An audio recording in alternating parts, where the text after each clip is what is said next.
En este cuarto ciclo, parte 2, vamos a ver de Primera Samuel, Segunda Samuel, Primera Crónica, Segunda Crónica. Entonces ahí vamos a manejar algunas citas bíblicas.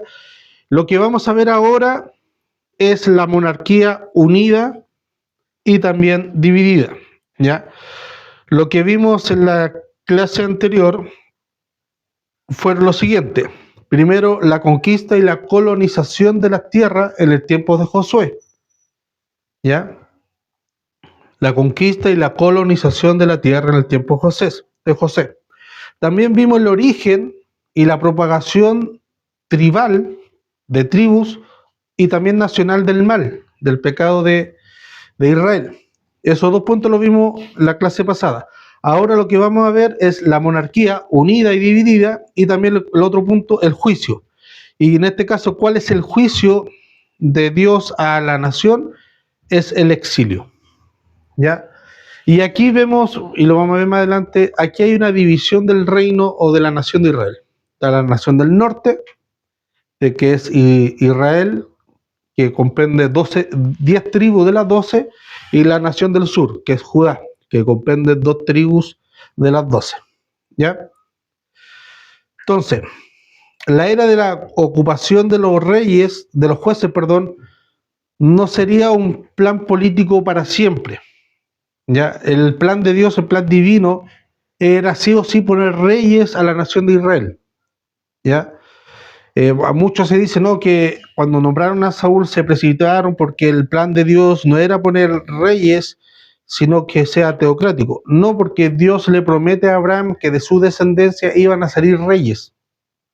¿Ya? De su descendencia iban a salir reyes, y eso lo podemos ver en Génesis 17:6. ¿Ya? Entonces, en el plan de Dios, en la mente de Dios, no siempre la nación de Israel iba a ser teocrática, o sea que se iba a ser dirigida por Dios a través de un profeta o de un juez, sino que iba a haber reyes, y este rey también iba a estar bajo la ordenanza de Dios, según la promesa que vemos a Abraham, que le dice, y saldrán reyes de ti, Génesis 17:6. ¿Ya? Después de que Israel hubiera conquistado Canaán, la tierra se dividió entre las tribus y el resultado fue que las lealtades ya no fue por lo que unía a las tribus, que estaban antes de ocupar las tierras, estaban todos unidos en una sola meta, que era conquistar la tierra. Una vez que se desunen, o sea, que se reparten las tierras, ya no empieza el concepto de unificación, de una sola nación, de una sola tribu, sino que ya cada tribu empieza a valerse por sí misma y las lealtades ya no son a esa historia en común que las une, sino que las lealtades son a través de las tribus. ¿Ya?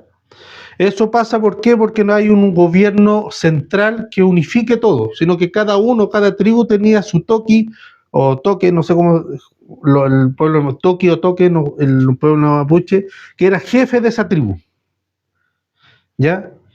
Cada uno tenía un jefe, entonces las lealtades ya no era como nacional de Israel, sino que era, la lealtad ya se iba achicando a la tribu de Benjamín, la tribu de Judá, la tribu de Leví, ya se iban achicando. Entonces, con el tiempo crea divisiones, crean lazos, ¿ya? Aquí nosotros, en nuestro Chile, aunque somos todos chilenos, pero en ciertas regiones o ciertos sectores del país se creen, algunos nos creemos o se creen mayores que otros. Y muchas veces el santiaguino, el capitalino, ve con desprecio al sureño o al norteño, ¿ya? Aunque somos todos chilenos. Eso mismo pasa. Cuando no hay una conexión con la historia que lo unifica, se crean divisiones, ¿ya? Y viene a resaltar más lo que a mí me identifica o lo que por donde yo vivo. A mí me gusta la tradición mapuche, me gustan algunos, y la historia que tiene la tradición mapuche, pero no me identifica en sí. ¿Por qué? Porque yo no crecí bajo una cultura mapuche, yo no crecí en el colegio, no me enseñaron la cultura, o sea, me la pasaron, pero enseñármela así, no. Entonces no tengo mayor influencia de esa cultura para yo poder identificarme. Y tampoco tengo el apellido para decir, no, yo soy mapuche, mañi, mañi, peñi. ¿ya? Pero no quiere decir que no la respete. Entonces, eso ya va creando divisiones y van creando separaciones. Entonces, hay dos factores inmediatos que impulsan la exigencia de Israel por tener un rey en los últimos días de Samuel, ¿ya? La primera, una de ellas es externa y la otra es interna, ¿ya? El factor externo es la constante invasión de los pueblos del mar litoral mediterráneo oriental, llamados filisteos. La constante invasión de los filisteos a Israel, a la tierra de Canaán, obligó o empujó a que pidieran un rey, que este reinado tuviera constantemente un ejército entrenado y armado, ¿ya? Si alguien puede buscar 1 Samuel 4:6, por favor.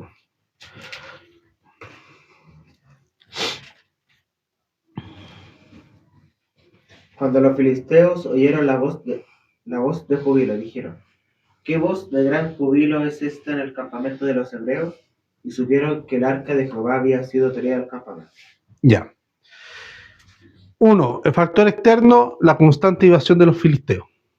Y otro factor que es interno fue la siguiente, de que, por mientras alguien puede buscar 1 Samuel 8:3, tiene que ver con la conducta perversa de los hijos de Samuel, ¿ya? Samuel tuvo dos hijos.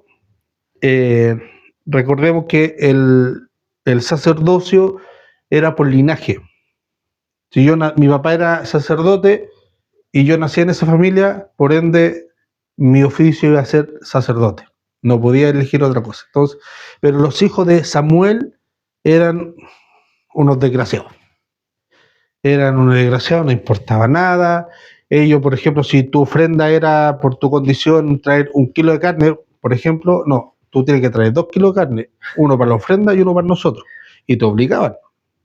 Se acostaban con quien querían. Hacían lo que querían dentro del pueblo, obligaban y ocupaban su puesto para poder distorsionar todo, ¿ya? Y frente a eso, frente al mal proceder de los hijos de Samuel, también Elí ya era avanzado en edad. Entonces, el pueblo le pidió que buscara un reemplazante, porque era lógico lo que estaba viendo, no se veía buen futuro teniendo a estos dos hijos a cargo. 1 Samuel 8:3, ¿quién lo tiene? 8:3. Pero no anduvieron los hijos por los caminos de su padre. Al 8. ¿Ah? 3, 4, 5, 6, 7, 8. Pero no anduvieron los hijos por los caminos de su padre, sino que se volvieron tras la avaricia, dejándose sobornar y pervirtiendo el derecho. Entonces todos los ancianos de Israel se juntaron y vinieron a Rama para ver a Samuel. Y le dijeron: He aquí, tú has envejecido y tus hijos no andan en tus caminos. Por tanto, constitúyenos ahora un rey que nos juzgue, como tienen todas las naciones. Pero no agradó a Samuel esta palabra, y dijeron: Danos un rey que nos juzgue. Y Samuel oró a Jehová. Y Jehová a Samuel: Oye la voz del pueblo en todo lo que te digan, porque no te han desechado a ti, sino que me han desechado. Sino a mí me han desechado, para que no reine sobre ellos. Conforme a todo lo que me han hecho desde hoy en día, que los saqué de Egipto hasta hoy, dejándome a mí y sirviendo a dioses ajenos, así también contigo. Yeah. Claro. Entonces, ahí los sacerdotes viendo esta opresión, viendo también el constante asedio enemigo, viendo también que la dirección que iba a quedar no iba a ser tan buena, sino que hicieron de apurar el proceso natural de Dios de poner un rey en la nación de Israel, ¿ya? Conjunto a la molestia de los ancianos y también incluyendo el rechazo de Dios como su rey, por tanto lo destituyen a Dios por una persona que sea su liberador y su juez y que proceda de ahí mismo la monarquía, ya que viene a ser instaurada. El problema no era un rey, porque como ya lo dijimos, Dios ya había prometido un rey en el linaje de Abraham. El problema eran los tiempos y la urgencia o el proceder de cómo la nación de Israel estaba procediendo. En vez de ir a consultar a Dios a través de Samuel, le exigieron a Samuel que hiciera tal cosa, ¿ya? Entonces, tanto el factor externo como la amenaza filistea, como el factor interno, la perversa conducta de los hijos de Samuel, hace que el Señor añada un oficio más al currículum de Samuel. Samuel era profeta, era sacerdote, era juez, y ahora Samuel se encargaría en sus últimos días de ser el único que nombraría 2 reyes. Y de ahí nada más, ¿ya? La idea de Dios para poner reyes iba a ser la misma que la del sacerdocio. Que de quien del linaje de Abraham fuera rey, de esa casa hacia abajo iba a venir el reinado. Los hijos de esa familia iban a ser los siguientes reyes de la nación de Israel, ¿ya? Esa era la idea. Pero acá podemos ver en 1 Samuel 12:18 en 1 Samuel 12:18. ¿Sí? Dice, y Samuel clamó a Jehová, y Jehová dio truenos y lluvias en aquel día, y todo el pueblo tuvo gran temor de Jehová y de Samuel. ¿Sí? No, ahí. Cuando nosotros vemos las bendiciones y las maldiciones que Dios da al pueblo de Israel, siempre están ligados con ¿qué? Con la agricultura. Tu campo, tu tierra, tu fruto, tu alteza de amasar, siempre está ligado por eso. ¿Por qué? Porque era el sustento de aquella época. Ya, hoy día sería muy difícil poder aplicar esas bendiciones al día de hoy porque con suerte cultivamos menta y orégano en el patio, ¿ya? Entonces no hay quien pueda tener, y no, yo planto, yo soy, excepto los hermanos del sur, ahí así, pero es muy difícil. Pero en esa época todos dependían de la agricultura. Entonces, las bendiciones y maldiciones siempre están relacionadas con el tema, con la escasez o la abundancia agrícola, ¿ya? Aquí cuando lo que leyó la hermana Yanna, cuando se proclama a Saúl, era tiempo de cosecha, ¿ya? Según el tiempo, la época, la estación, era tiempo de cosecha, o sea, de abundancia. ¿Y qué pasó ese día que proclamaron a Saúl, o las presentaron ante la asamblea? Llovió, hubo trueno. Entonces, ¿qué es lo que pasa ahí? Dios nos está castigando, ¿ya? Más que allá de eso, de castigar, lo que se está acentuando ahí es la condición. Volvemos a repetir, el pacto que Dios hizo con Abraham era incondicional, ¿ya? Incluso hay un pasaje donde le dice a Abraham, bendiciendo te bendeciré. O sea, yo te voy a bendecir y sobre esa bendición te voy a poner otra bendición. No importa lo que hiciese o no hiciese Abraham, Dios iba a permanecer con su pacto, porque era incondicional, ¿ya? Lo mismo que el Nico ha prometido muchas veces amor incondicional a algunas mujeres por ahí. ¿Ya? Pero esa condición llega hasta cierto punto. El caso de Dios no es así, es incondicional y es eterno. Pero en el pacto de la nación de Israel con Moisés es condicional. Y lo leemos cuando dice, si ustedes ponen atención y hacen mi palabra y cumplen, yo los bendeciré. Si no lo hacen, vendrán estas maldiciones. ¿Ya? Y ahí lo pueden ver en Deuteronomio, donde están las bendiciones de la obediencia y las maldiciones de la desobediencia. No lo vamos a leer ahora, pero están ahí. Entonces, aquí lo que se está haciendo, trayendo a mente al pueblo de Israel cuando se le presenta a Saúl como rey en un día de cosecha, de abundancia, que cuando se proclama eso, hay trueno, hay lluvia. ¿Qué quiere decir? Independiente que tengan reyes, ustedes dependen de mí. Yo soy su Dios, ¿ya? Y le trae a la memoria, si nosotros obedecemos, va a haber cosecha, abundancia. Si desobedecemos, va a haber escasez y ruina, ¿ya? Entonces, desde ahí ya empieza con la función de Samuel a presentar el primer rey de Israel, que es Saúl. Entonces, ahora vamos a ver una faceta de el reino unido o la monarquía unida, que abarcan a estos tres reyes: Saúl, David y Salomón. Saúl, David y Salomón son la monarquía unida. Después de Salomón ya el reino se divide. La era de la monarquía unida es un tiempo de transformación sin precedente integral en la nación de Israel. Por ejemplo, hacia el fin del reinado de Salomón, se habría convertido una nación que fue esclava en Egipto, una nación que fue errante por el desierto, una nación que fue simple componente de puras tribus. Ya al final del periodo de Salomón era un importante jugador en el comercio internacional de aquella época. Israel ya era, podríamos decirlo, y puede incorporar actualmente como una de las naciones que maneja la economía global. ¿Ya? En aquella época Israel ya era un jugador internacional sobre el comercio. Ahora, Samuel también le recuerda que este tema del reinado, por mientras busquen 1 Samuel 8:11, va a traer ciertas consecuencias, ciertas situaciones. Ya. Dijo pues, así hará el rey que reinará sobre vosotros. Tomará vuestros hijos y los pondrá en sus carros y en su gente de a caballo para que corran delante de su carro. El 12. Y nombrará para sí jefes de miles y jefes de cincuentenas, y los pondrá a sí mismo que aren los campos y cieguen sus mieses y hagan sus armas de guerra y los pertrechos de sus carros. Ya.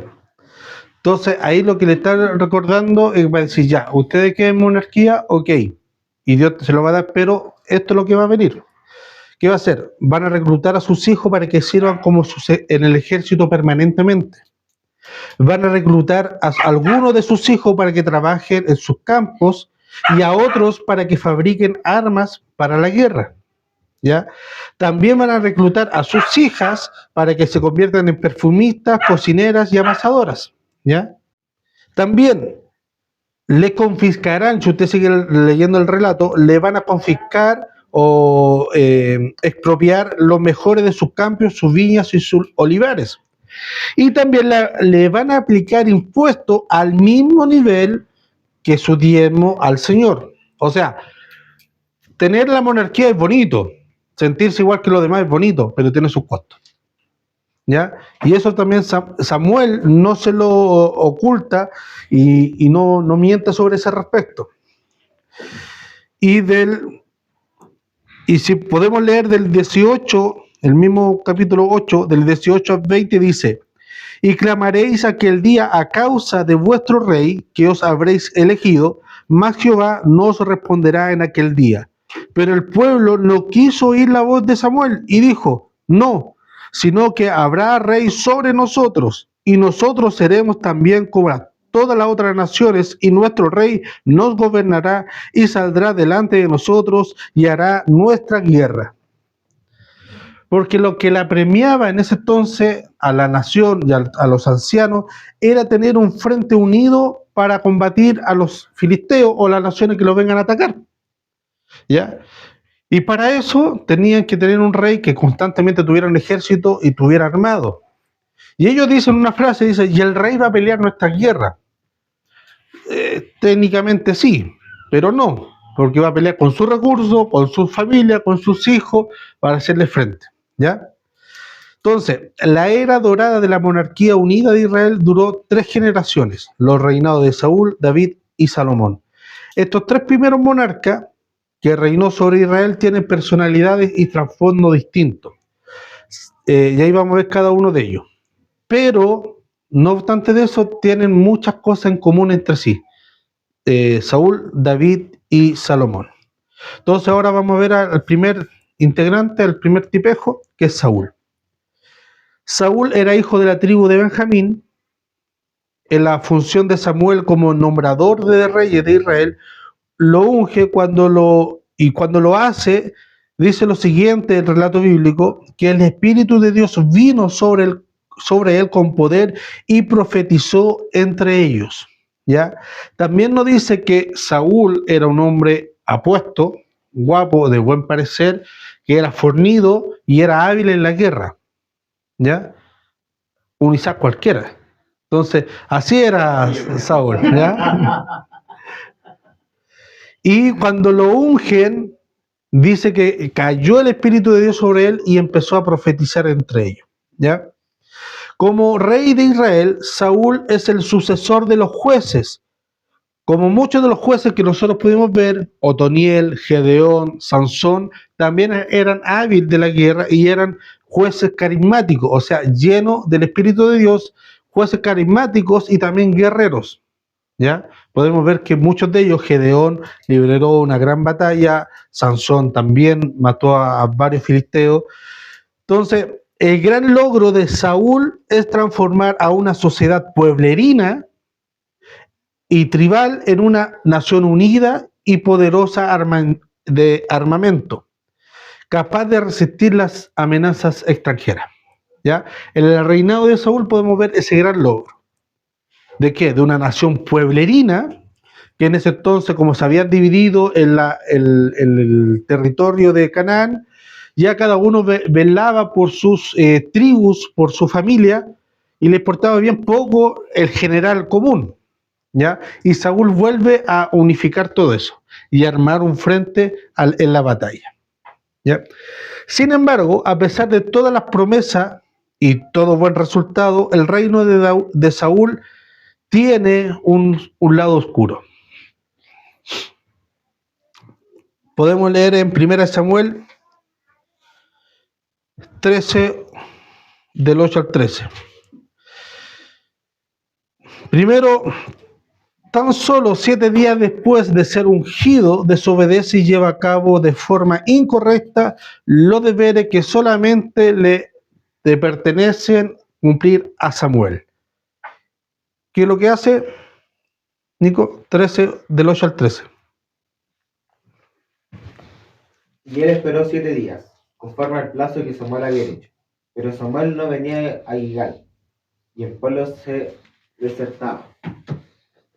Entonces dijo Saúl: traedme el holocausto y ofrenda de paz. Le ofreció el holocausto. Y cuando él acaba de ofrecer el holocausto, he aquí que venía Samuel, y Saúl salió a recibirle para saludarle. Entonces Samuel dijo: ¿qué has hecho? Y Saúl respondió: porque vi que el pueblo se me desertaba, y tú no venías dentro del plazo señalado, y que los filisteos estaban reunidos en Micmas. Me dije: ahora descenderán los filisteos contra mí a Gilgal. Y yo no he implorado el favor de Jehová. Me esforcé, pues, y ofrecí el holocausto. Entonces Samuel dijo a Saúl: locamente has hecho. No guardaste el mandamiento de Jehová, tu Dios, que él te había ordenado. Y pues ahora Jehová hubiera confirmado tu reino sobre Israel para siempre. Mas ahora tu reino no será duradero. Y ahí no. Ahí no estamos. Me emocioné. Claro. Entonces, él lo que hace, cuando aquí, si usted vuelven al relato al inicio, Samuel unge a Saúl y le dice: ya, ándate al monte y espérame ahí, vamos a ofrecer sacrificio. Saúl fue para allá, esperó 7 días, vio que no llegaba Samuel y él empezó a ofrecer holocausto. Y ese oficio solamente le corresponde al sacerdote, a nadie más. A nadie más. Incluso, creo que de ahí lo vamos a ver, o si no, incluso cuando se construyó el arca del pacto, habían personas designadas específicas para que lleven el arca del pacto. Y hay un relato que dice que iban caminando con el arca del pacto y uno de los que lo llevaba se tropieza, se dobla el pie y como que se va a caer el arca, y una persona va y sujeta el arca, una persona que no era encomendada, y al hecho de tocarla muere al tiro. Sí, así las cosas de Dios son así, hijo, son delicadas. ¿Ya? Entonces, Aquí pasa lo mismo. Hay un sacerdocio que ha venido por más de 1000 años dando ese oficio que Dios solamente en la tribu de Leví tenía que presentar, el sacerdote debía de presentar el sacrificio y hacer tal cosa. Y aquí lo que hace Samuel, ¿ya? Y Saúl le dice, perdón, lo hace Saúl, y Saúl le dice, no, que el pueblo me apresuró y se estaban impacientando, entonces yo lo hice sin malas intenciones. Y ahí nosotros podemos leer locamente has hecho, pero en el hebreo original dice estúpidamente o idiotamente has hecho. No es tan loco, así como tan suave, no. Eres estúpido. O sea, Samuel dijo, tú eres estúpido, ¿cómo has hecho eso? ¿Ya? Entonces, la primera semana de Saúl como rey ya se mandó un cóndor. Otro, Saúl no tardará en cometer un segundo acto de sugerencia al no de seguir las instrucciones y no destruir a los amalecitas, como se le había ordenado cuando se había ordenado Samuel. Saúl va a guerra con la amalecita y Dios le dice a través de de Samuel a Saúl, dice la guerra va a ser de ustedes, van a ganar, vayan tranquilos, pero mata todo. Todo, animales, ovejas, todo. Entonces llega ya, Saúl dice, sí, lo vamos a hacer, llegan, gana la victoria y le dio pena matar a los corderos, a las vaquitas, los tesoros se lo trajeron, entonces trajeron lo mejor de sí. Y a lo lejos, Samuel escucha el bramir de las ovejas y le dice, ¿qué has hecho? Y nuevamente Saúl se vuelve a excusar. No, es que el pueblo lo trajimos todo esto para traer sacrificio a Dios. ¿Ya? Y ahí viene una frase muy importante en el libro de Samuel que habla y dice, Dios se agrada más de los holocaustos que de la obediencia.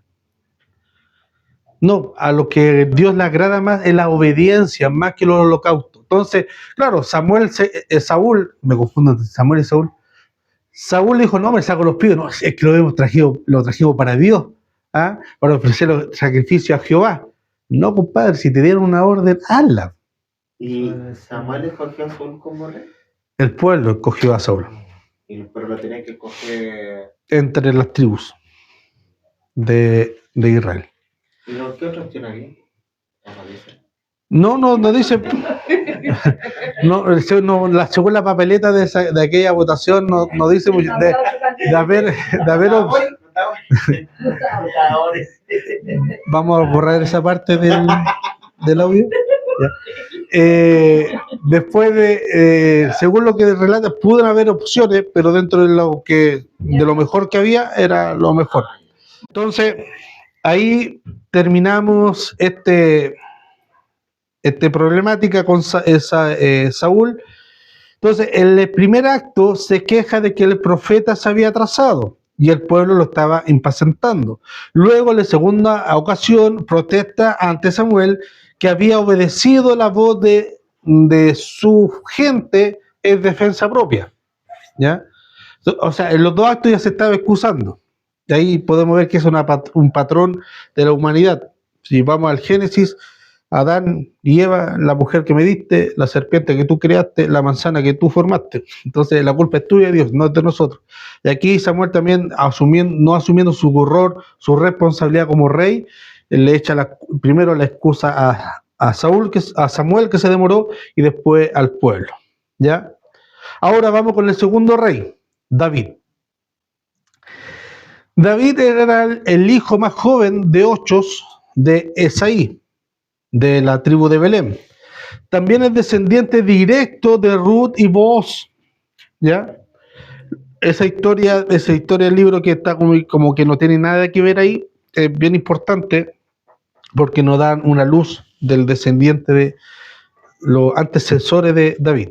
¿Ya? Samuel, antes había ungido a Saúl como rey, y como era su nuevo oficio, nombrador de reyes, también ungirá a David para que sea el siguiente monarca Entonces, igualando la experiencia de Saúl, que dice el relato que cuando Samuel ungió a Saúl fue lleno del Espíritu Santo, cuando Samuel también unge a David, desde aquel día en adelante el Espíritu de Dios vino sobre David y lo llenó. Desde ese momento el Espíritu de Dios estuvo con David. ¿Ya? Ahí lo podemos ver, pero lo pueden notar al margen en 1 Samuel 16:13. ¿Ya? Entonces, el don de Dios o el regalo del Espíritu de Dios lo autentifica como el verdadero sucesor de Saúl. Y esto también se confirma en el relato bíblico, 1 Samuel 16:13, que dice, y el Espíritu de Dios estuvo con David, pero también dice que el Espíritu de Dios salió de Saúl. ¿Ya? Lo puede leer, capítulo 16, versículo 14. Ahora, los logros de David. Los logros de David son equiparables a su noble carácter, era un hombre bien noble.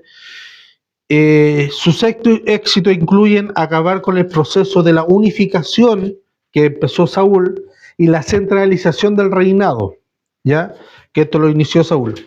Durante sus primeros 40 años reúne a las 12 tribus bajo la monarquía de la ciudad Jebusea de Jerusalén, la convierte en la capital real y en el santuario central. David también era un guerrero carismático, valiente, iba a la batalla, como lo fue Saúl y fueron los jueces anteriores. También él vivió la etapa de derrotar a los filisteos. Incluso la primera batalla, cuando se enfrentó a Goliat, cuando regresaron al pueblo, se inventaron esa canción.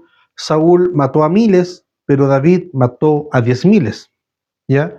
Entonces ahí le vino una envidia a Saúl y le agarró mala a David. ¿Por qué? Porque la fama y la importancia de David dentro de su nación era mayor que su fama y su importancia para el pueblo, ¿ya? Entonces, a pesar que derrotaron a los filisteos, sin embargo, lo más importante es que David extiende la frontera de Israel para que incluya todo el terreno que Dios le había prometido a Abraham. Y esa promesa se la había hecho a Abraham antes, a cerca de 1000 años atrás, ¿ya? Que Dios le había prometido sacar todo, o sea, darle todo ese espacio de terreno, y con David, en el reinado de David, se cumple esa promesa, ¿ya? A través de los tributos, de los saqueos que hacen cuando ganan las batallas, y el control de las rutas comerciales y marítimas, la ganancia territorial y el enriquecimiento del tesoro real de David crece bastante, ¿ya? Y más tarde, ese mismo tesoro que acumula David financiará la edificación del templo de David, ¿ya? El fastuoso, una cuestión extraordinaria, David.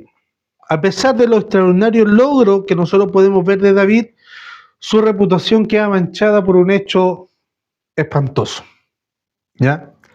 Siendo rey, David comete 2 pecados abominables ante Dios. Primero, el adulterio contra Betsabé. Y segundo, para ocultar su pecado, planea un asesinato para matar a Urías, el esposo de Betsabé. Esos 2 pecados son abominables, ¿ya? Entonces, esos 2 pecados, esas 2 situaciones que vivió David, le pesaron a lo largo. Él pensó que a lo mejor ese pecado iba a estar oculto ante la nación de Israel, pero no ante los ojos de Dios. Y por eso le manda al profeta Natán para que lo confronte. Y ahí nosotros podemos ver en 2 de Samuel, capítulo 12,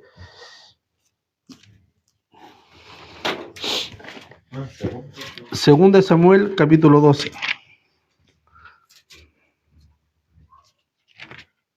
Capítulo 4. 12, de versículo 13 en adelante. ¿De qué versículo? Espera.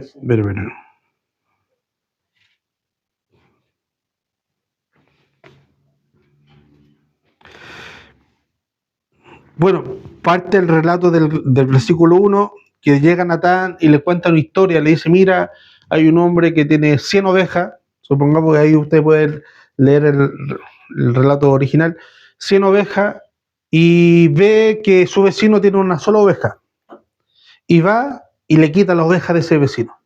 ¿Qué se debe hacer? David, frente a esa injusticia, dice, no, pues ese hombre debe morir. Y Natán dice, bueno, ese hombre eres tú.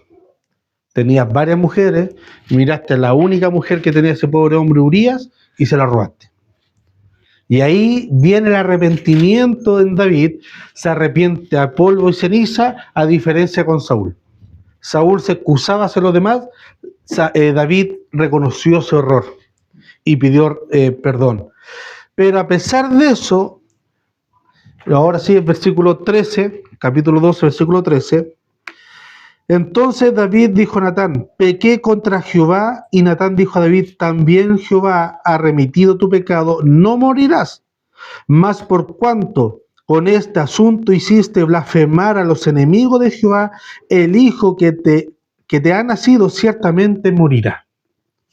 ¿Ya?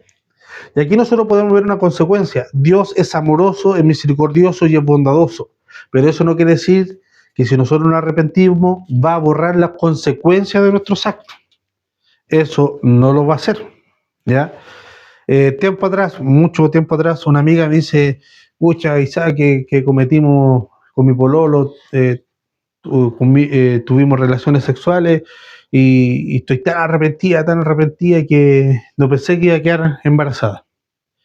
Y en mi ironía, y como era amiga, le dije, bueno, ¿y qué esperé? ¿Que te saliera un kind de sorpresa? ¿Ya? Entonces, el tema es que Dios nos puede perdonar nuestros pecados, y si puede, y lo hace, pero la consecuencia de no lo va a hacer. Así igualmente con David, a pesar de que era un hombre conforme al corazón de Dios, David cometió errores, y esos errores los va a pagar muy caro, ¿ya? Entonces, al principio se pudieron ocultar a los ojos de la nación, pero no ante los ojos de Dios, y manda a Natán, lo confronta respecto a su culpa, a su pecado. David confiesa su pecado, no le echa la culpa a nadie, y al confesar el pecado suscita o llama a la gracia, y esa gracia resulta siempre en perdón. No obstante, aunque es perdonado, tanto él como su familia van a sufrir en un corto y largo plazo. La consecuencia de esa maldad lo van a sufrir él y su familia. Nuestro pecado nunca queda solo, siempre va a afectar a los más cercanos. Sin embargo, la misericordia de Dios a David y a Betsabé, a esta mujer que no tenía ninguna culpa, nace de ello un hijo, a quien el texto en sí mismo da testimonio. ¿En qué sentido? Nace Salomón, el siguiente rey de Israel. Entonces, y ahí nos vamos a enfocar, volvemos atrás, como le digo, cuando nosotros leemos Primera de Reyes, Segunda de Reyes, Primera de Samuel, Segunda de Daniel, creemos que son lineales en el tiempo. No, estos van contando la mayoría historias y se van entrelapando una con otra. Entonces ahora, para hablar de Salomón, vamos a ir a Primera de Reyes, capítulo 1, versículo 1. ¿Y a qué hijo le mató? Lo leí, pero lo voy a buscar y te lo... Yo pensé que matara al hijo que fue con Betsabé. No. Es otro hijo. Primera de Reyes, ¿cuánto? Primera Reyes, capítulo 1, versículo 1.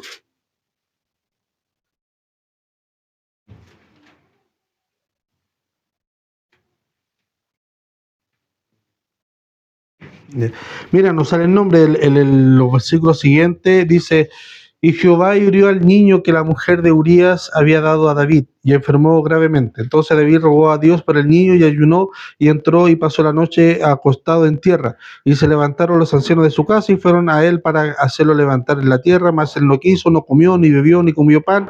Y al séptimo día murió el niño, y temían los siervos de David hacerle saber que el niño había muerto. ¿Ya? No sale el nombre del pequeño. ¿Ya? Ya, entonces aquí lo vamos a Salomón. Salomón es el hijo de David con Betsabé. Y al ser hijo legítimo de David, hereda el trono.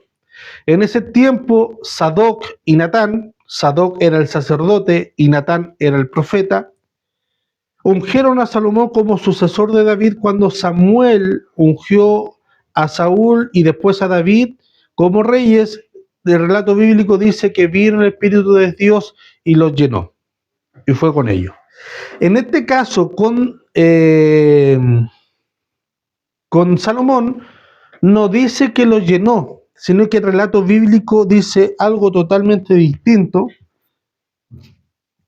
Ay, 1 Samuel 3.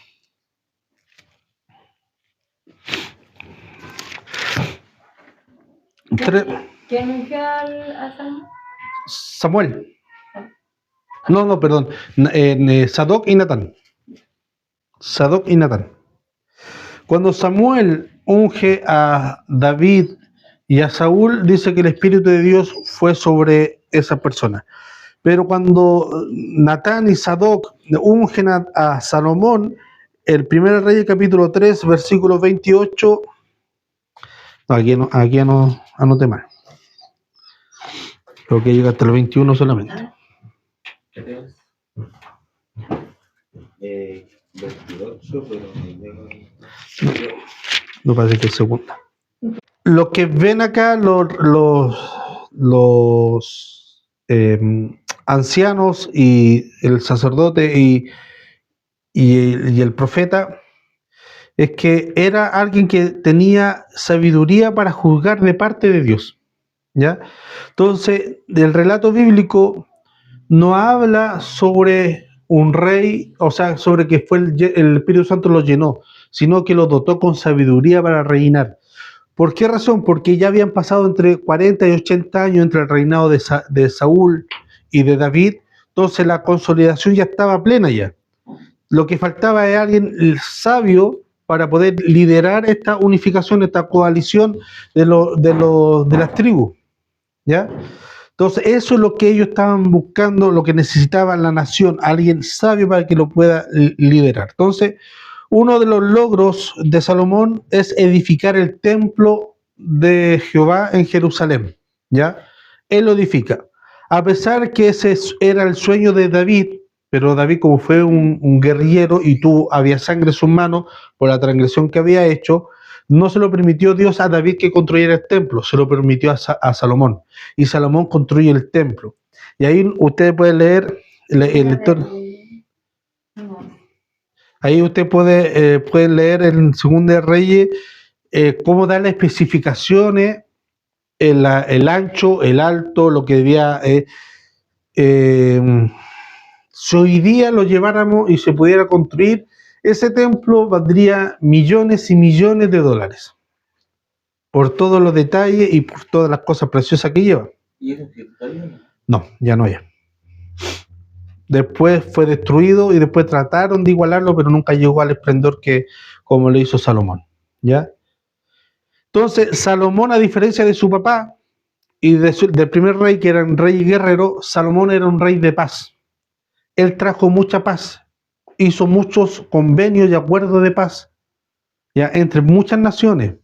Entonces, por eso Jerusalén empezó a ser una nación próspera comercialmente.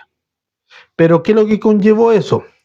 Conllevó que para concretar la paz con otro reino, Salomón se tuvo que casar con las hijas de esos reyes.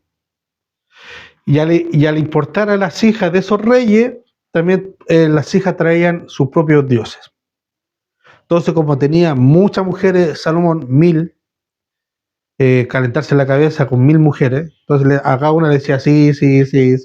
Oye, ¿tienes que adorar mío? Ya adoremos tú. Oye, para no tener problemas con 1000 mujeres. Entonces dijo sí. Y eso trajo también juicio y condenación. Después con el tiempo, ya no había distinción para Salomón entre el rey entre el Dios de Israel y los otros dioses. Él le prendía vela a cada santo que se movía. A las 1000 esposas, 1000 dioses, 1000 velas. ¿Ya? ¿Y salieron los santos católicos? ¿Ah? ¿De ahí salen los santos católicos todavía? No, todavía no. No, eso fue una expresión coloquial, no que habían santos en eso, sino que habían dioses. La estructura de santo viene mucho después en la Edad Media, mucho después. Fue un término coloquial, no se ponga literal, dijo. ¿ya? Entonces eso trajo idolatría, trajo el politeísmo dentro de la nación de Israel. Trajo prosperidad, sí. Trajo economía, sí. Trajo paz, sí. Pero también trajo la falsa adoración. Y cuando vemos, y lo que hemos visto anteriormente en la historia de Israel, cuando se mete la falsa adoración, ahí Dios ya pone el freno y empieza a corregir. Y ese fue el defecto de Salomón. ¿Y cuál fue el juicio de Dios para Salomón por traer una falsa adoración? La división del reino. Lo que tanto esfuerzo hizo Saúl y David, con Salomón se dividió. Y de ahí salió el reino del norte, Israel, con 10 tribus, y Judá, el reino del sur. ¿Ya? Entonces, ahora ya llegamos a este punto donde ya vimos el periodo de unificación. Ahora vamos a ver el reino dividido. La nación se divide camino al juicio, como subtítulo si le queremos poner.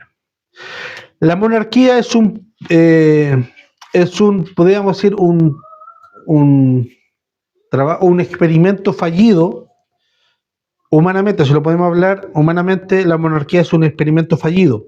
Las 12 tribus de Israel estaban tan unidas bajo un rey durante 3 generaciones, que podríamos decir más o menos 120 años, y en esa época el progreso de Israel hacia una condición connotada como nación hacia afuera fue totalmente espectacular y notorio a través del Mediterráneo.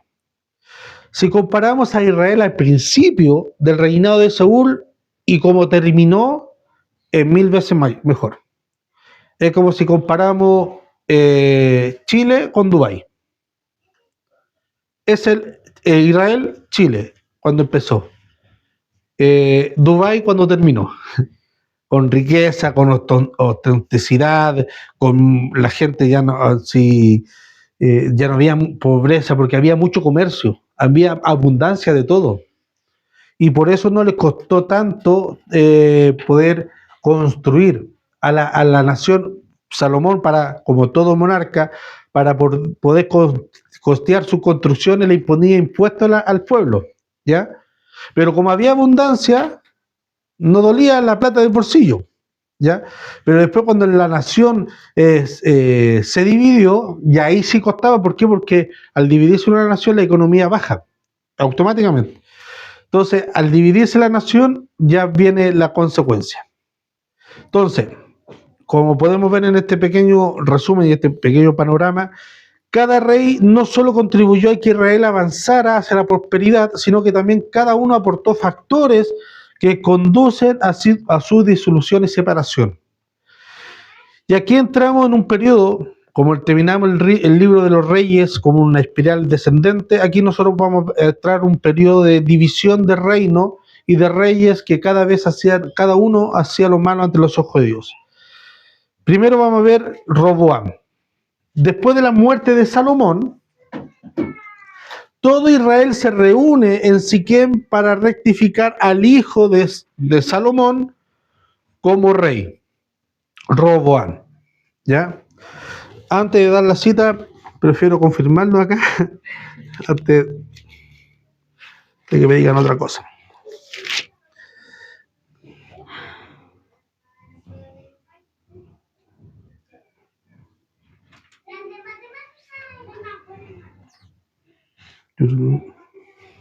Entonces, muere Salomón, la nación va, la asamblea de ancianos va hacia donde el hijo Roboam y le dice, y lo proclaman como rey. Y el primer acto es de que le pide a Roboam que aliviane la carga de impuestos para la nación, porque era mucho por toda la obra que Salomón no estaba haciendo, y ahora que el reino estaba dividido, había una crisis.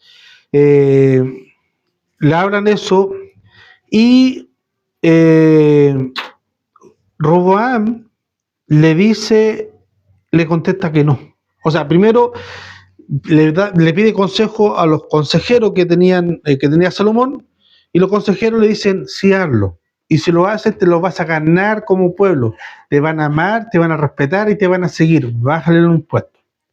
Pero Roboam, cabro joven, con poder, dice, no, ustedes sigan pagando impuestos igual, total, yo soy el rey y ustedes me deben amar igual. Y eso contrajo una división. Ejemplo de arrogancia y soberbia lo hemos visto todo el tiempo a través de la Biblia y también su consecuencia. A raíz de esto, de esta soberbia de Roboam de no bajar impuestos, el reino unificado se dividió en dos partes. El pecado de Roboam conduce al juicio de Dios. La división del reino de Saúl, de David y de Salomón en dos reinos de Israel y Judá fue permanentemente claro, y el cronista lo señala en el siguiente relato. Desde el principio así se partió Israel desde la casa de David hasta hoy, tras la derrota de Israel a mano de Asiria y la captura de su capital Samaria hasta la situación. ¿Ya?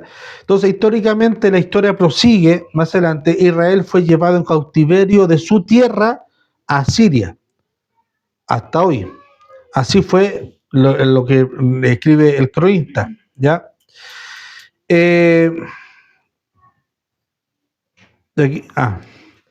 Entonces, durante muchas generaciones, hasta un total de 200 años, mientras Judá seguía gobernando en la casa de David, sobre Israel reinaron 19 monarcas, cerca de 12 años, o sea, de 200 años, que representan a 9 casas o dinastías reales.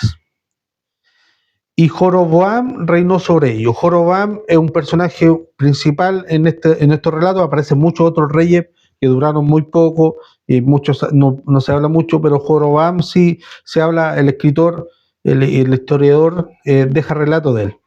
Entonces es el primer rey sobre la tribu de Israel rebelde, la tribu del norte, que se fueron con las otras 10 tribus. Israel se representa por primera vez en la narrativa durante el reinado de Salomón y se le identifica como el hijo de Natán. Aquí nos vamos a Primera de Reyes, ya salimos de Samuel.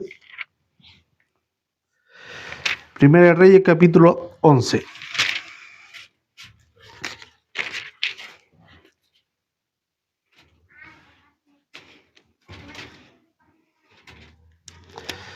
Versículo 30.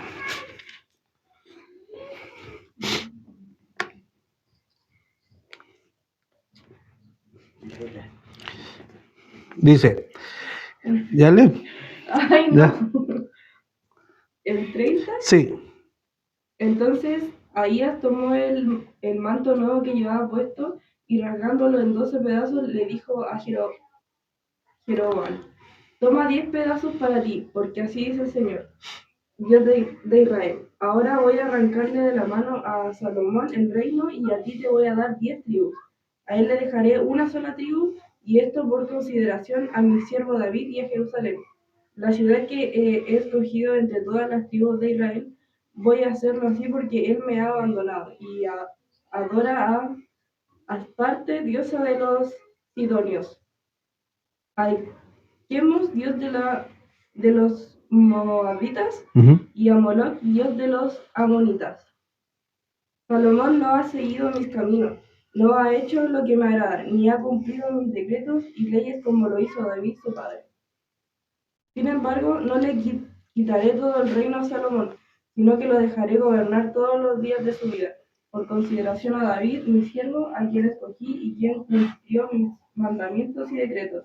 Le quitaré el reino a su hijo y te daré a ti 10 tribus, pero a su hijo le dejaré una sola tribu, para que en Jerusalén, la ciudad donde decidí habitar, la lámpara de mi siervo David se mantenga siempre encendida delante de mí, en el que a ti atañe. Yo te haré rey de Israel y extenderás tu reino a tu gusto.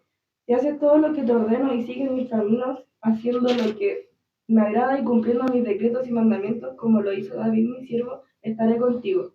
Estableceré para ti una dinastía tan firme como la que establecí para David. Ahí está. Emocioné. Sí, no, muy bien. Muy bien, espero que esa emoción siga leyendo la Biblia en la casa. Demás. Soy como... Ya, muy bien, muy bien. Ya. Entonces, aquí vemos que con Joroboam se divide el reino y es un mandato, un juicio de Dios. ¿ya? Por ejemplo, para muchos la historia bíblica pueden tener como cosas casi inofensivas, casi como algo relativamente tan inofensivo, por ejemplo, los becerros de oro, que no tienen por qué ser ídolos, sino sencillamente puntos focales visuales para la fe distinta. Además, nombrar un sacerdocio no levítico, como Jorobán sí lo hizo, y también los becerros de oro, formar un sacerdocio paralelo al que había establecido Dios. No habla de algo malo, sino que habla de una democratización en un oficio, que otra familia, que otro legado también pueda correr con el oficio religioso. También cambiar los calendarios, las fechas, las semanas, las duraciones de las fiestas religiosas que por años había traído el pueblo de Israel, no tiene alguna relevancia teológica. Podemos argumentarlo así. Pero en cierta medida sí traen consecuencias para la nación estos sutiles cambios. Entonces, la duración en Jerusalén sigue las instrucciones estipuladas por el pacto mosaico. Estas instrucciones preservan elementos distintivos recogidos en este tratado, como a Dios el único adorador y Señor, cual este Dios repudia la idolatría y reserva el sacerdocio para la descendencia de Leví según la bendición de Jacob sobre su hijo. Entonces, desde ese pacto, de esa forma, Dios es un Dios celoso, ¿ya? Entonces, lo que puede ser inofensivo para alguno, para Dios no es tan inofensivo. Entonces, por el contrario, esta innovación religiosa de fomentar el politeísmo, la idolatría y una numerosas prácticas prohibidas en la ley, pueden ser inteligentes y fueron eficaces en el tiempo que sigue, 200 años, en el tiempo que duraron. Fueron reformas inteligentes para que la nación progresara. Pero volvemos a lo mismo que Salomón, ¿a costa de qué? ¿Ya? Sin embargo, aunque suene inteligente o eficaz, cuando son juzgados por los estándares religiosos de Dios, revela que el Señor equivale a la maldad del politeísmo, la idolatría, como resultado y consecuencia fatales. Incluso volvieron a poner en juego o a poner como tradición los sacrificios humanos. ¿Ya?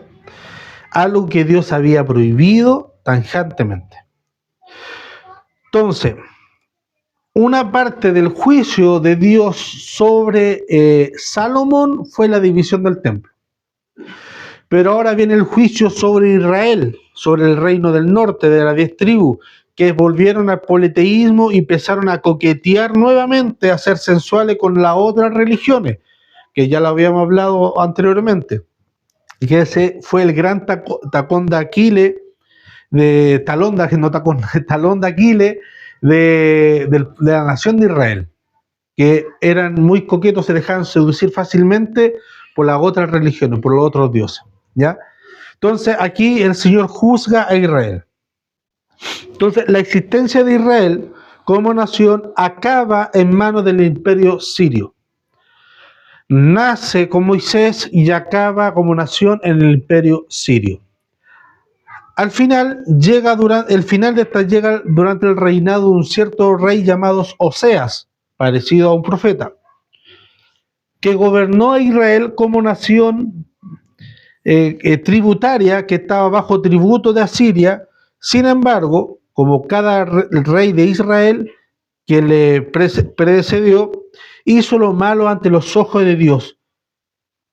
¿Ya? No, aún así no especifica qué fue lo malo, pero hizo lo malo ante los ojos de Dios, al igual que los otros reyes.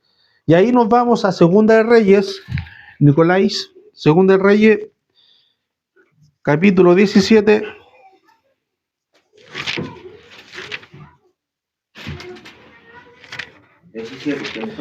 17 del 2 al 6.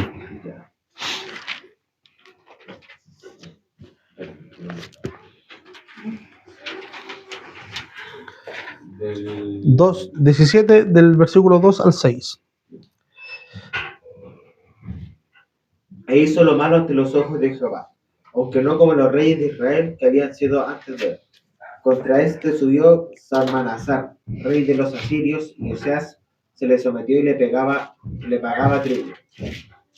Mas el rey de Asiria descubrió que Oseas conspiraba, porque había enviado embajadores a So, rey de Egipto, y no pagó tributo al rey de Asiria, como lo hacía cada año. Por lo que el rey de Asiria le detuvo y le encadenó en la casa de la cárcel. Y el rey de Asiria invadió todo el país y sitió a Samaria, y mantuvo el sitio durante 3 años. En el año 9 de Oseas, el rey de Asiria tomó Samaria, llevó a Israel cautivo de Asiria, y los puso en Alá, en Abor, junto al río Gozán y la ciudad de los Medos. Ya. Ahora, viene una pregunta, porque aquí ya están en el exilio, ya están bajo gobierno nuevamente, ya son esclavos. Técnicamente ellos son esclavos. Viene una pregunta, ¿qué tipo de Dios destruiría una nación que él mismo había redimido antes, que él había creado mediante un pacto, a quien le había prometido y dado una tierra propia y a quien le había otorgado un rey? Uno puede pensar por qué Dios se esforzó tanto si al final lo iba a destruir igual. Porque no pensó que iban a hacer las cosas. La respuesta es un Dios poderoso y conocedor. Aunque no encaje en nuestro concepto, pero es conocedor, que cumple su promesa. Es ahí el tema. Dijimos al principio que Dios había hecho un pacto con Israel como nación, condicional. Si tú haces esto, yo voy a hacer esto. Si tú haces esto otro, yo voy a hacer esto. Si tú lo haces, bien. Si no lo haces, mal. A pesar de eso, a pesar del amor, de la misericordia de Dios que nosotros exaltamos siempre, el amor, la misericordia, la bondad, la gracia, Dios también tiene y es justicia y rectitud y cumple su palabra. Es ahí la diferencia. Nosotros muchas veces no cumplimos nuestra palabra porque nos domina nuestra emoción sentimentalista.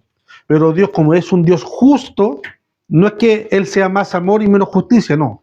Él es amor y justicia al mismo tiempo. Todo lo que hace es en base de su amor, de su justicia, de su fidelidad, de su rectitud, de su santidad. Nosotros podemos resaltar en ciertas áreas. ¿En pos de qué? Que hipotecamos otras áreas. Por ejemplo, yo puedo resaltar, que usted conoce mucho la Biblia, pero ¿qué es lo que hipotequé? El tiempo de hacer ejercicio. Entonces no resalto en la parte física y en hacer deporte. ¿Ya? Entonces todos nosotros, si resaltamos en una área, en otra área no vamos a resaltar. Dios no es así. Si resalta en el amor, no quiere decir que en su justicia no resalta, no, a la misma par. ¿Ya? Cuando nosotros solamente resaltamos una cualidad de una persona, estamos distorsionando la realidad de esa persona. ¿Ya? Por ejemplo, si usted me dice, no, ¿cómo es el Nico? No, el Nico es buena onda. Pero como estudiante, ¿cómo es aplicado? No, el Nico es buena onda. Y como hijo, ¿cómo es? No, es buena onda el Nico. Y como trabajador, ¿cómo es? Es buena onda. Puede ser que sea buena onda, pero no estoy resaltando la cualidad de lo que es el Nico. ¿Ya? O también como somos humanos, escondemos las desventajas que tiene el Nico. ¿Ya? Cuando nosotros solamente resaltamos el amor de Dios, no estamos resaltando la otra imagen. Cuando Dios todo lo que hace es justo. A pesar de ser un Dios bondadoso, a pesar de ser un Dios misericordioso, cabe la pregunta de decir, pero ¿por qué Dios, si se esforzó tanto en cumplir su promesa, en guardar a una nación, por qué lo destruye igual? Porque Él es un Dios justo y misericordioso y cumple su promesa. ¿Ya?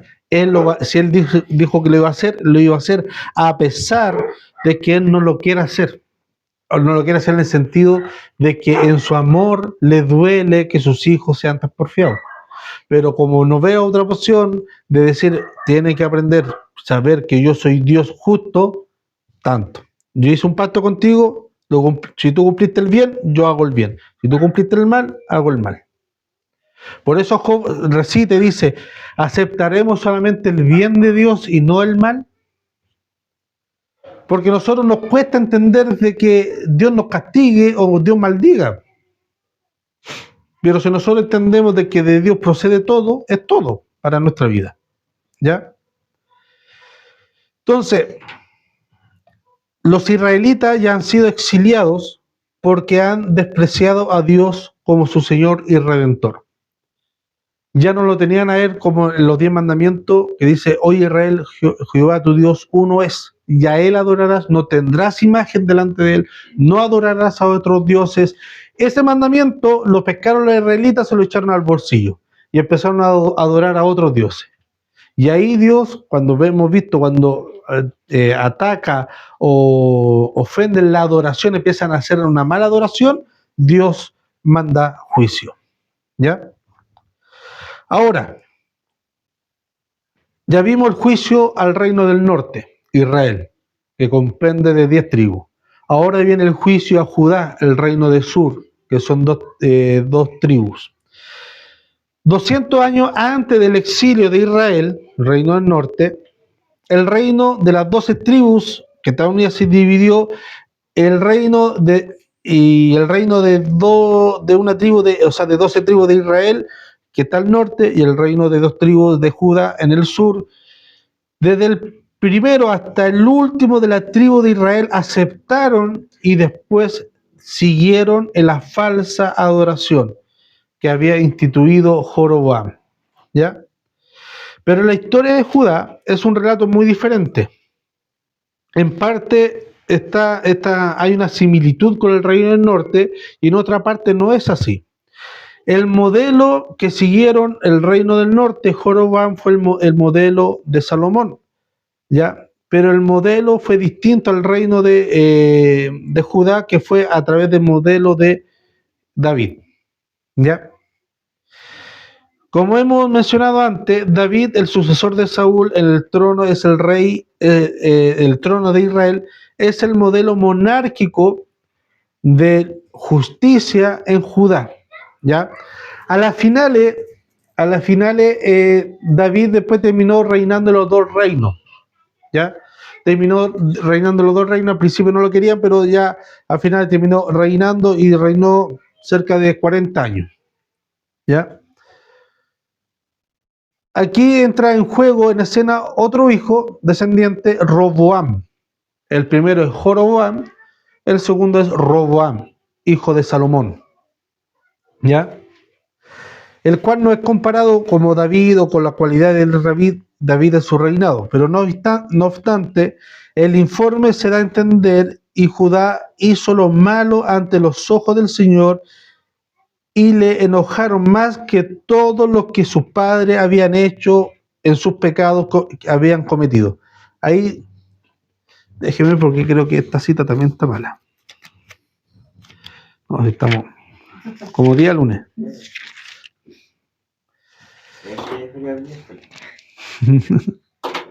No, los miércoles tengo clase, así que... Ah, no, está bien. Primera de Reyes 14, versículo 22. ¿Cuál?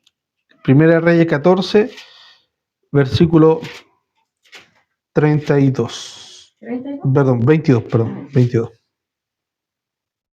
Judá hizo lo malo ante los ojos de Jehová, y le enojaron más que todo lo que sus padres habían hecho en sus pecados que cometieron. Porque ellos también se edificaron lugares altos, estatuas e imágenes de acera, en todo collado alto y debajo de todo árbol frondoso. Ya.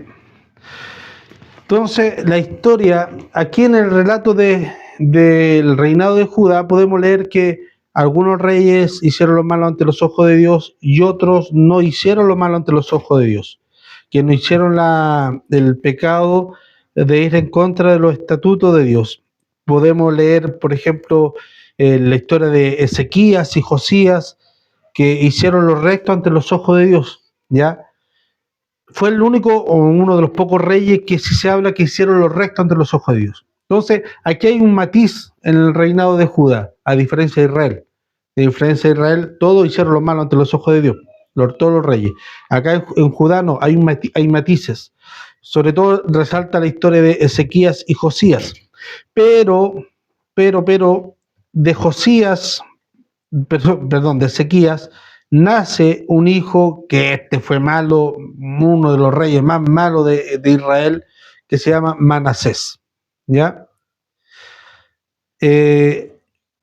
Hubo una maldad, llevó a la nación de Israel, y ahí usted puede, en 2 de Crónicas 33, en adelante pueden leer los relatos de Manasés. Llevó la maldad, no tuvo paralelo en la magnitud de un reinado que tuvo Manasés en el reino de Judá, ¿ya? A pesar de lo que sí hizo Josías con el reino de Judá, pero fue malo. No me tiente, tentador, ¿ya? Pero a pesar de eso, nace un hijo a Manasés que se llama Joacás. Y los reyes siguientes volvieron a hacer lo malo, ¿ya? Pero nadie supera a Manasés. Entonces, la crónica de los reyes de Israel y de Judá son relatos con moraleja para los líderes claves de los reyes que no aprendieron, ¿ya? De los siguientes reyes, porque uno cuando asume un cargo de importancia trata de ver el pasado y no cometer esos errores. Ya acá ninguno le daba lo mismo. Qué es lo que hacían o cómo lo hacían para hacerlo bien le daba madre. Ellos hacían según lo que parecían. Tenían el poder, tenían el dominio, tenían la plata para hacer lo que querían y lo hacían, ¿no? ¿Ya? Entonces no aprendieron de sus lecciones. Por ello, así fue llevado a cautiverio Judá sobre la tierra y por tanto, a pesar de la advertencia de Samuel, cuando dice más, si perseveráis en hacer lo malo, vuestros reyes van a ser apresados, van a ser cautiverios. Eso lo vemos en 1 Samuel. Entonces, tanto como Israel con sus 10 tribus, como Judá con las 2 tribus, descendieron a lo largo de la historia hasta el juicio, de ser exiliados, de ser esclavos de otros, de Babilonia y de Asiria. Fueron esclavos, fueron sirvientes, lo que le habían construido, lo que Dios le había dado de ser una nación, de ser un personaje, un ente importante en el comercio internacional, ahora pasaron a ser esclavos, a desaparecer. Ahí el templo de Salomón, con toda su gloria, fue destruido. Ya no hay vestigio y no creo que haya capital humano y económico para volver a construir tal cosa. Lo están intentando, sí, lo están intentando volver a construir, ¿ya? Pero con todo el conflicto que hay en el Medio Oriente es bien complicado el asunto. Pero vemos el ciclo de vida, el ciclo de la nación de Israel, que es pecado, súplica, salvación, paz, pecado. Es un ciclo constante en la nación de Israel, que usted lo puede empezar a leer desde los jueces hasta el día de hoy, o hasta todo el relato del Antiguo Testamento, como hemos dicho anteriormente, una y otra vez, decir, pero ¿cómo? Otra vez, como el Chavo del 8, vuelve el pelo arrepentido, con una mirada tan triste. El hocico caído en la escuela entre medio de la cara. Sí. Entonces, ese es un ciclo constante, Y lo que hoy nosotros podemos ver como herejías, no son herejías nuevas, son herejías recicladas que se traen al presente. Y ahí nosotros ya terminamos el